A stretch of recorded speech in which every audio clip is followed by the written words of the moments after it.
Hi everyone, welcome. Thank you for logging into our video about how to adopt a low carbohydrate, healthy fat lifestyle. What I'm going to talk about is firstly start off talking about, well, why? Why do I think it's important to have a low carbohydrate, healthy fat diet or lifestyle? I'll talk a bit about what it actually is, what it means, but I'm going to spend a lot of time talking about how to adopt it into your lifestyle so that you can start to feel and enjoy the benefits. So firstly, well, why am I doing this talk?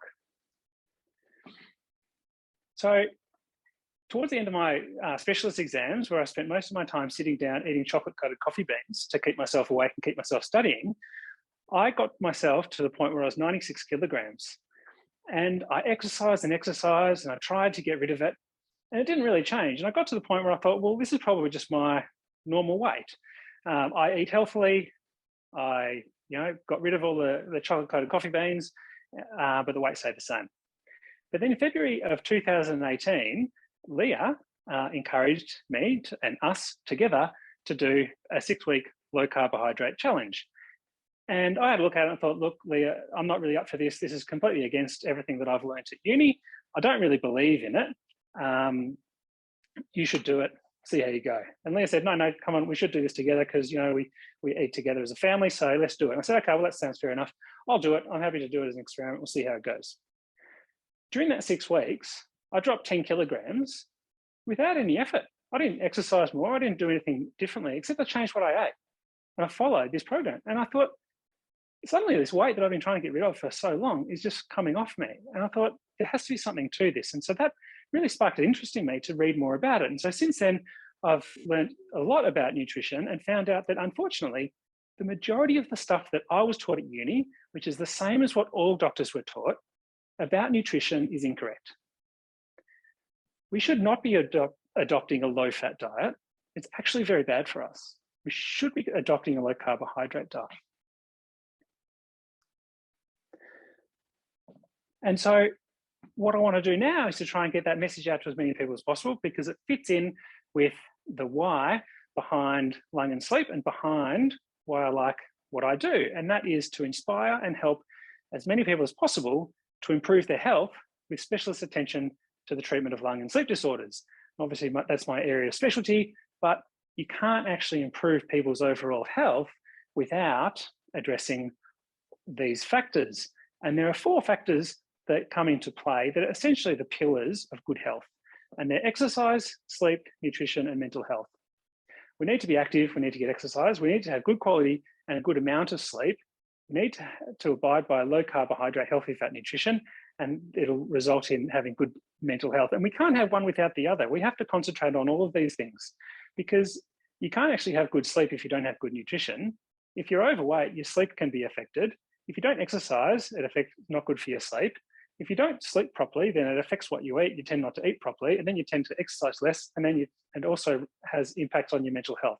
So what we need to do to achieve optimal health, we actually need to concentrate on all 4 of these areas. And so exercise is excellent because it fits into my respiratory interest. Sleep is obviously an area of specialty of mine. Nutrition I've become really interested in, and mental health is also really important and something that I find interesting. But tonight, we're going to talk about the nutrition side. So since I did that low carb challenge in 2018, there's been a lot of research in this area. There was a lot at the time, but it continues to come out and get stronger and stronger and confirm what we believe and what we know. And this is just a scientific paper, which is a meta-analysis, which is where they take a whole lot of well-developed clinical trials comparing a low-fat diet to a low-carbohydrate diet. And it shows that those people who go into a low-carbohydrate diet, it reduces their triglyceride level in their blood.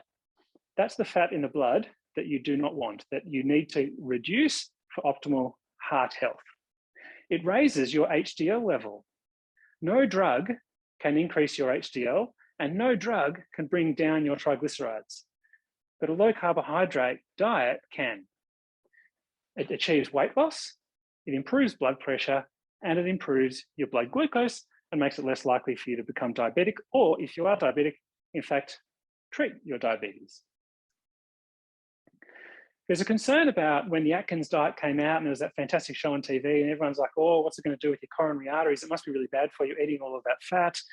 Well, it's not true. And there's evidence now, this is another meta-analysis where they've taken lots of trials, put them together, and they've shown that the current dietary guidelines that we are told about are not supported. We should not be abiding by a low-fat diet because a high-fat diet does not cause heart disease. So for optimal health and weight loss, we should be aiming for low carbohydrate and high healthy fats. So what's the problem with carbohydrates? So here's a really nice drawing by a guy called David Unwin, who's a GP in England, who is one of the real pioneers of the whole low carbohydrate dietary intervention for patients.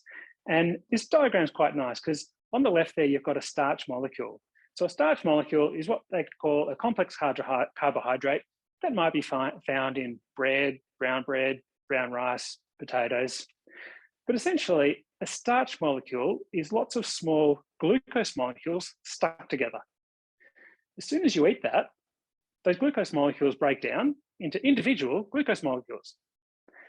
And that glucose goes into your blood and elevates your blood sugar.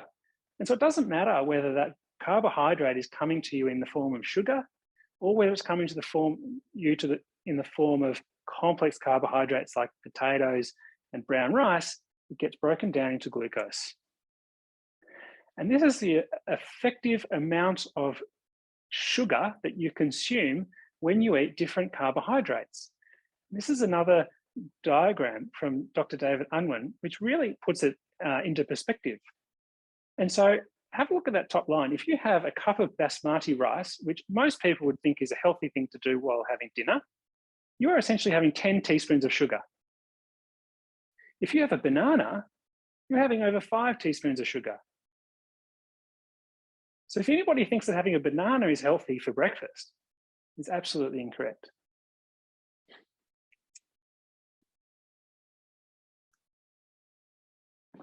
So once we eat the carbohydrate, it breaks up into its glucose molecules. Glucose goes into the blood, but we need to maintain our blood glucose very steady. If our blood glucose goes up, then that's what is called diabetes. And the way we maintain our blood glucose from going up when we eat the glucose is insulin. Our body secretes insulin to maintain a level blood glucose. The insulin takes the glucose and just puts it into cells to get it out of the blood. The problem is if you put lots of carbohydrate in, you've got high amounts of glucose to get rid of. That requires lots of insulin to get the glucose out of the blood. That leads to high insulin levels, and insulin causes fat storage. Insulin causes the glucose to go into the cell, turns it into fat, and stores it. In the presence of high insulin, your body is not able to get rid of fat. So what we need to do is to get rid of the insulin. Some people who are diabetic, or if you know someone who's diabetic, when they've gone onto insulin, you will have noticed that they gain weight. So putting someone onto insulin causes weight gain. So we want to get rid of the insulin. We also want to get rid of insulin because insulin causes inflammation. And inflammation is essentially the basis of all chronic disease, whether that's cancer, cardiovascular disease, dementia, Alzheimer's disease, lung diseases, arthritis, osteoarthritis. If you have osteoarthritis and you get your insulin levels lower by going on a low carbohydrate diet, your osteoarthritis is likely to improve. Autoimmune diseases improve on a low carbohydrate diet, neurological diseases, and the main and one that should be obvious is diabetes. So the reason why is to improve the health of as many people as possible, and also that there is good, strong evidence for us to demonstrate that a low carbohydrate, healthy fat approach is the best approach and it's safe. So what should we eat? Let's have a look at what animals eat. Animals don't put on weight. Have you noticed that animals that are in the wild do not get fat? What does a koala eat? A koala eats eucalyptus leaves. A koala has always eaten eucalyptus leaves. A koala has never changed its diet. It eats eucalyptus. It remains healthy. What does a panda bear eat? A panda bear eats bamboo and shoots. What about a polar bear? Polar bears eat seals. This is the food that's naturally meant for them to eat, that they've always eaten through evolution. So how have we evolved to eat what we eat? Well, through evolution, we evolved to be hunters and gatherers. And so we were supposed to hunt down animals for food and gather fruit and vegetables that grew above the ground. So how is it that we became eating this? And the reason is that 12,000 years ago, during the agricultural revolution, the hunters and gatherers turned into farmers because they worked out how to harvest crops. And this essentially meant that, that humans did not need to hunt and gather their own food because they could produce it. Unfortunately, this is one of the first things that led us down the wrong pathway with regards to our own diet. But it's got worse. It's gone another step further and turned to this: highly processed, ultra-processed food high in sugar and carbohydrate and high in unhealthy oils. And so unfortunately, we've evolved to this, and our average life expectancy is getting less because of our unhealthy lifestyle. So what should we be eating? Well, we should be avoiding carbohydrate, eating lots of healthy fat and protein. So we should be trying to avoid simply sugar, bread, rice, pasta, potato, and avoiding anything processed. So we need to eat healthy natural foods, lots of meat, chicken, fish, eggs, and vegetables. Vegetables that are non-starchy vegetables that tend to grow above the ground. So not your potatoes and pumpkins. So food is essentially broken up into these three macronutrients. There's carbohydrates, fats, and proteins. And essentially, if you eat no fat, you will die. It's not possible to survive without eating fat because we need that. They're essential fats for human life. In the same way as protein, we are not able to survive if we eat no protein. However, if we eat no carbohydrates, we won't die, we'll survive. So there is no carbohydrate that is essential to health. So we should be concentrating on the fat and the protein. But not all fats are equal. And you will have heard that oils ain't oils. And essentially, we have three main types or categories of fat in our diet. There's saturated fat, monounsaturated fats, and polyunsaturated fats. And it gets a little bit confusing, but to simplify it, saturated fats are mostly fats that occur in animal products: beef, lamb, pork, also in dairy, so cream, cheese. It's found in high amounts in coconut oil, cocoa butter, like dark chocolate, and eggs. As I said before, there's no evidence to tell us that saturated fats cause heart disease. This has been disproven. But saturated fats are high in vitamins. They raise our HDL, which is our good cholesterol in the blood. They reduce our appetite, they promote brain health and help achieve weight loss. Monounsaturated fats are also good for us. They're found in things such as olive oils, almonds, pecans, and avocado oil. The polyunsaturated fats come in two types. There's omega-3 and there's omega-6. Omega-3 is good for health. And omega-3 is what we find in fish and fish oils. Omega-6 is the problem. Omega-6 are found especially in seed oils. These omega-6 fatty acids cause inflammation, therefore are bad for health. They're found in margarine, vegetable oil, canola oil, and found in all processed foods. And this is what we really want to avoid. Because if you have a diet that contains these unhealthy oils, then it causes inflammation, and inflammation will not allow you to lose weight, and inflammation will cause other metabolic diseases that I talked about earlier. So seed oils are called seed oils because essentially it's oil that's obtained from the seed of the plant rather than from the fruit of the plant. So olive oil, for instance, is just olives, the fruit itself, squashed to get the oil out. So that oil is not processed. It's just as it is naturally in the olive fruit. Seed oils are highly processed. They contain chemical solvents that are added to clean the oil. They're processed, or they're high in omega-6 fatty acids, which are the inflammatory ones, and they're also usually genetically modified. because genetically modifying the genes of the plant makes them pest resistant, and so the farmers can create more of it and get larger yields and makes it cheaper. But genetically modified food has been associated with cancer, allergy, and inflammation. So what we need to do is avoid vegetable oil, sunflower oil, canola oil, rapeseed oil, peanut oil. So we want to just eat real food. Just if you can make one change to your life and cut out sugar and just not eat processed food, you'll do very well. This is what we want to avoid. And this is unfortunately what the supermarkets and the cafes are chock-a-block full of.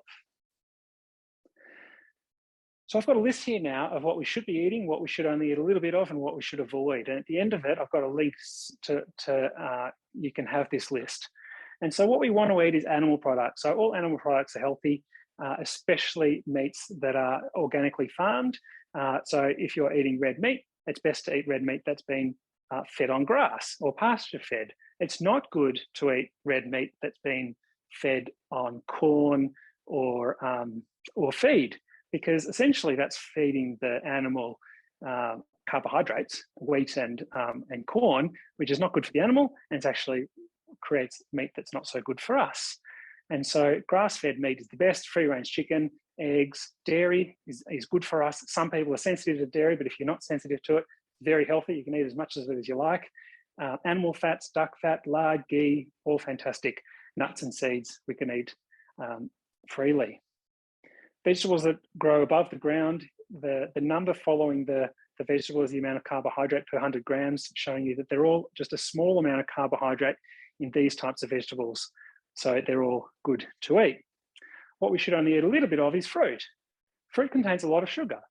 Berries are the best fruit for us because they contain less sugar than a lot of the other fruits, but especially the tropical fruits have a lot of sugar. So we don't want to eat too much fruit. We don't want to eat too much of starchy vegetables. And although we don't want to eat a lot of it, eating dark chocolate is a good thing for you. It has a bit of sugar in it. So that's why dark is better, and at least 85%. But Lindt dark chocolate is a fantastic snack and a fantastic treat. What we want to avoid is grain-based foods, sweeteners, drinks with high levels of sugar, and all of the brands, grains, cereals, breads, pastas, rice. We want to avoid the seed oils that I've spoken about, the starchy vegetables like potatoes. We should not be eating soy, because soy is a very poor source of protein. Soybeans are cheap to grow, and 95% of them are genetically modified. They contain phytochemicals, which are bad for your health. Corn is also highly genetically modified and has high amounts of carbohydrates, so probably best to avoid as well. So I've got this is a handout that I may have given to some of you that I use in clinic as a bit of an overview as what we should be trying to eat and what we shouldn't eat. Leah, I'll get you to put that into the chat if you can, to allow people just to click on that, and that will take you straight to that handout. And that also has that whole list of foods that you can use as a reference.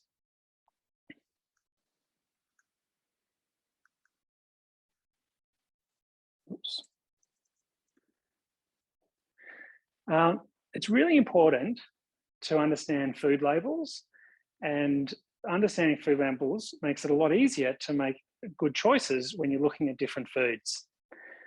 So I'll use this cornflakes as an example. Firstly, a lot of foods have the Health Star rating. If there is a Health Star rating on the food package, you can completely ignore it because it's completely incorrect and biased because of the influence of the food companies and pharmaceutical companies to have that Health Star rating. So that can be completely avoided or ignored. What we'll start with is the nutritional information. Now, all foods that come in a packet will have nutritional information. And here, what Kellogg's has done to try and fool you is highlight the column that is completely irrelevant.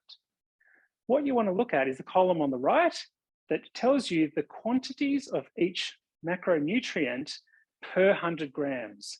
Because if you look at it per 100 grams, then you can compare one food to another. And if you look at the carbohydrates on this one, the carbohydrates are 81 grams per 100. as a ballpark figure, you probably want to look at foods that have 5 grams or less. 5 to 10 is okay. 10 to 15 is okay sometimes. 80 grams of carbohydrate should never be touched.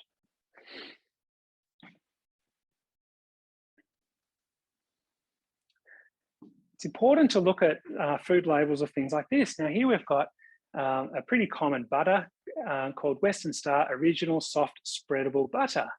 And I will tell you that butter is healthy and you can have as much butter in your diet as you like. However, look at the ingredients. This is not butter. This has got cream from milk as its first ingredient, but its second ingredient is vegetable oil. There's no vegetable oil in butter. This is not butter. This is some sort of substitute product that they've created that's cheap and nasty, because vegetable oil is cheap and nasty and it's very bad for our health. The ingredients on a food label are always listed in order of how much they appear within that food. So the interesting thing is, if we just go back to the previous one, if we look carefully at the ingredients within the cornflakes, there's corn and this next ingredient is sugar. So you should look at the ingredients. So the second most common ingredient in cornflakes is sugar. Let's look at the butter. So we've got the milk, that's good, but then we've got the vegetable oil. Then we've got a butter oil, we've got salt, that's good, buttermilk powder. Then we've got an emulsifier made out of soy. I told you we shouldn't have soy. There's a preservative, there's flavor. Why do you need to put flavor into butter? There's an acidity regulator. There are some vitamins that are unnecessary to put in because you get all the vitamins from your healthy food. And there's coloring. So this is highly processed, highly unhealthy, pro-inflammatory stuff that will cause disease. This is another one. Look at this, olive grove. So this is from olives. So you think, oh, olive grove, that'll be healthy. I'm sure that there are people out there thinking they're having this, which thinking they're doing the right thing. And they've got on the packet, like even it was 65% less saturated fat because of this false belief that saturated fat is bad for us. But let's look at the ingredients. Number one ingredient in this is vegetable oil. There's more vegetable oil in this than anything else. Then there's some olive oil, water, salt, emulsifiers, also from soy, milk products, also preservatives, food acid, color, flavors, and chuck in a bit of vitamins to pretend it's healthy. What we should be having is this. This might look similar, but this is very different. This is pure butter. This is what we get at home. And look at the ingredients. There's purely cream from milk and salt. That's all there is. That's all butter should be. Cream from milk and salt. So you can have as much of this as you like. Just don't put it on bread. Here's another butter we get at home. Devondale salted butter. And the ingredients are just cream and water and salt. Here's a mayonnaise. This is real mayonnaise. I'm not sure what's real about it, because if we look at the ingredients, we've got rapeseed oil as the number one ingredient. Another seed oil, which should be avoided. A much better alternative would be this one, good fat mayo. This is beautiful, this stuff. I get this from the Low Carb Emporium, which I'll tell you about in a moment. But look at the ingredients. There's Australian olive oil, Australian extra virgin olive oil, free-range eggs, apple cider vinegar, which is healthy, lemon juice, mustard powder, and sea salt, and some rosemary. There's nothing in there that's bad for you. There's no seed oils. So there's a big difference between these different types of mayonnaise and different types of butters. Here's another one, peanut butter. Look at the ingredients. There's roasted peanuts, vegetable oil, and sugar. Why do they need to put sugar in peanut butter? Bega made a much better product called Simply Nuts. Look at the ingredients in this one, roasted peanuts and salt, nothing else. This is healthy. You can have this.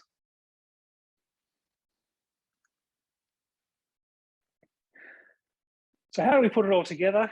And if we're told that we can't have all of these things to eat, well, what can we eat? And what about a few ideas as to what to do for your breakfast, lunch, and dinner? And so the first thing to think about is, when you get up in the morning, are you hungry? I get up in the morning and I actually don't feel hungry. For a long time, I felt like I should eat breakfast, because you were told, weren't you? Breakfast is the most important meal of the day. It's absolute rubbish. The person that came up with that saying was Kellogg's, and they came up with it purely to sell more breakfast cereal. We don't need to have breakfast. If you wake up in the morning and you feel hungry, sure, you should eat breakfast.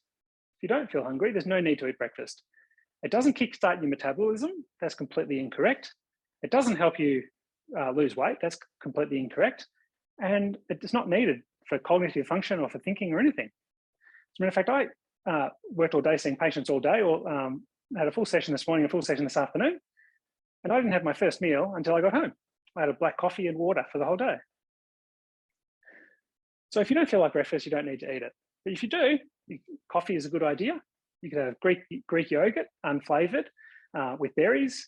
You could have eggs and bacon, just not on toast. You could have an omelette, or you could have a seed and nut muesli, which I'll show you some examples of.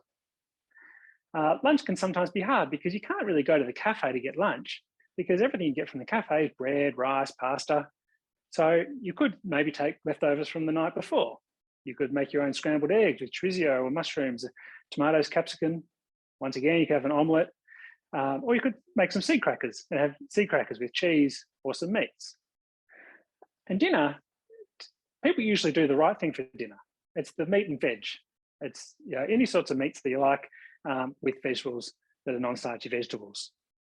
We want to try and avoid the pastas, and so instead of pasta, often what we'll do is make zucchini noodles, where we just spiralize zucchini, put it in the oven on a tray, and it actually makes it really nice and makes it taste and seem quite a lot like pasta. So when you put it with the pasta sauce, it fills it out a little bit, but it doesn't have the carbohydrate load that pasta has.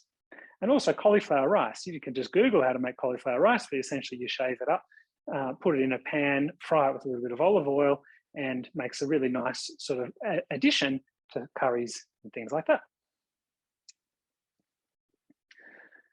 Snack ideas, we make, or I should say Leah makes these seed crackers, and this is a photograph of seed crackers that Leah made last weekend, and we try and make these every weekend, and they are absolutely fantastic. And I've got Leah to type up her recipe, because every time we give these seed crackers to any of our friends, they want the recipe. And they're really easy to make. They make an excellent biscuit that you can put cheese on, ham and cheese. We do a really nice one with Philly cheese, tomato and ham, and it's absolutely beautiful. So if you take down that link, you can get access to that recipe. And I highly recommend you copy that down and try and make it. It's pretty easy. It saves you a lot of money because it makes biscuits very cheap. And you can eat these for snacks. You can eat these for lunch. You can eat these for meals. They make an excellent snack. You can make your own dip. And we really like Thermo Foodie and the Chef.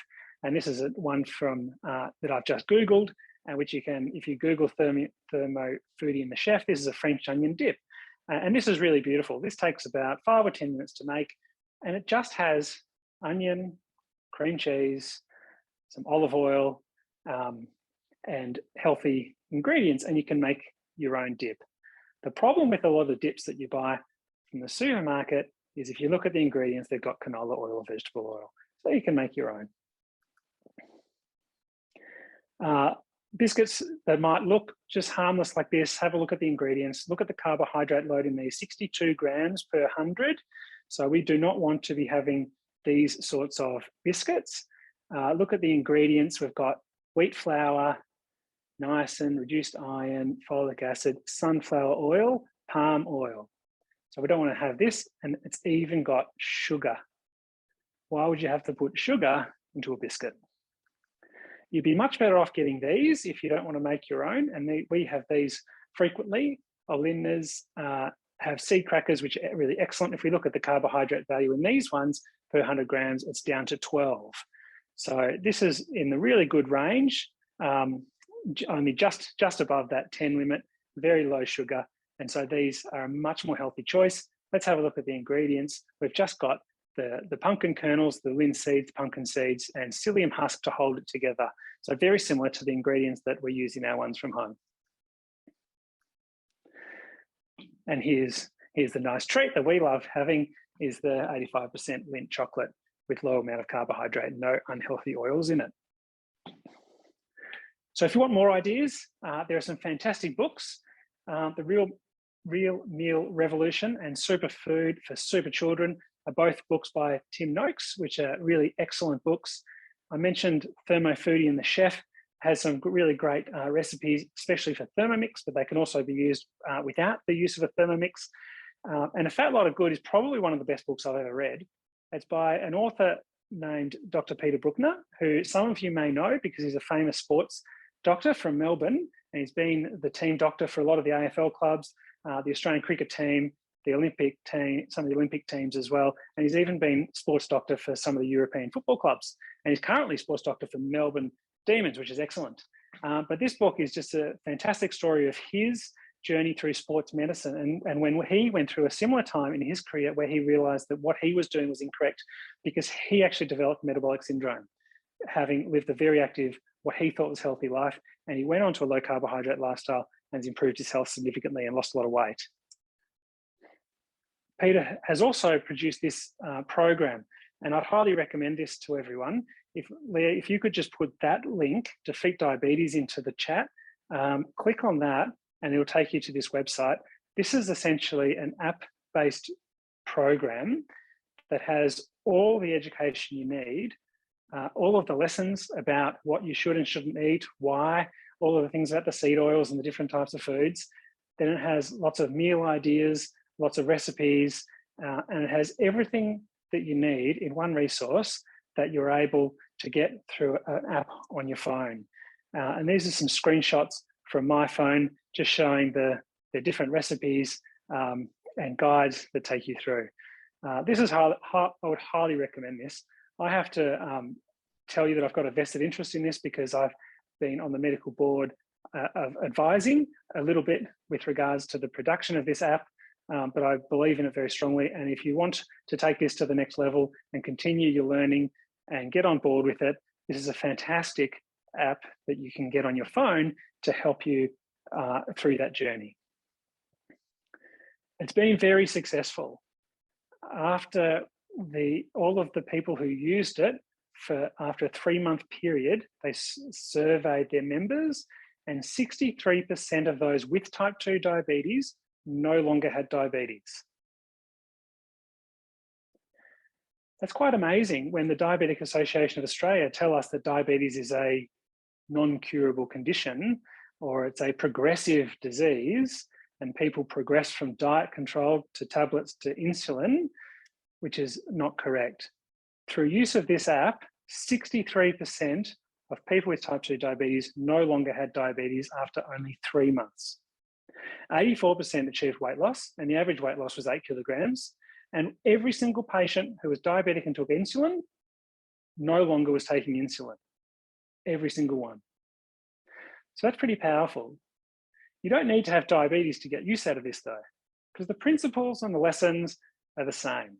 And so this is something I'd highly recommend, including my vested interest in it, for you to have a look at and consider downloading and sharing with friends to get the benefits.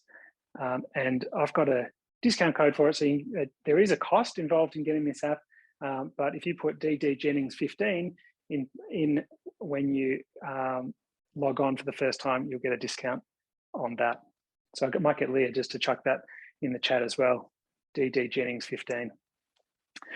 This is an excellent resource, the Low Carb Emporium. This is actually a shop in Melbourne near my office in Bentley, where I go to and get a lot of low carb foods and things. They have some beautiful chips and nut sort of seed biscuits, some nut granolas that are all low carbohydrate and really healthy, and makes eating low carbohydrate a lot easier. They have a great online store as well. And so I'd highly recommend, maybe Lee, if you just chuck that also in the chat, getting like all of these links to help as much as possible. But this is a great resource. And also the owners of Low Carb Emporium have kindly given us a discount voucher for everybody who attends tonight and get 5% off their first order with the use of the code HIGH5. So you can check that out online. They've got heaps and heaps of things. And so if you're looking for some inspiration and some ideas as to what to eat, by keeping the carbs low, what can we have as snacks? What can we have when we're in a hurry? There's some fantastic ideas there. You can get the good fat mayonnaise, which is absolutely beautiful. And so check them out. So who is willing to take the challenge? Let's get in the chat who is going to give this a go. And I reckon the idea is to give this a go for 6 weeks. This is what Leah and I did. 6 weeks. If you go with this for 6 weeks, you will experience improvements in your health. You'll feel better. You will do a lot of good for your own health.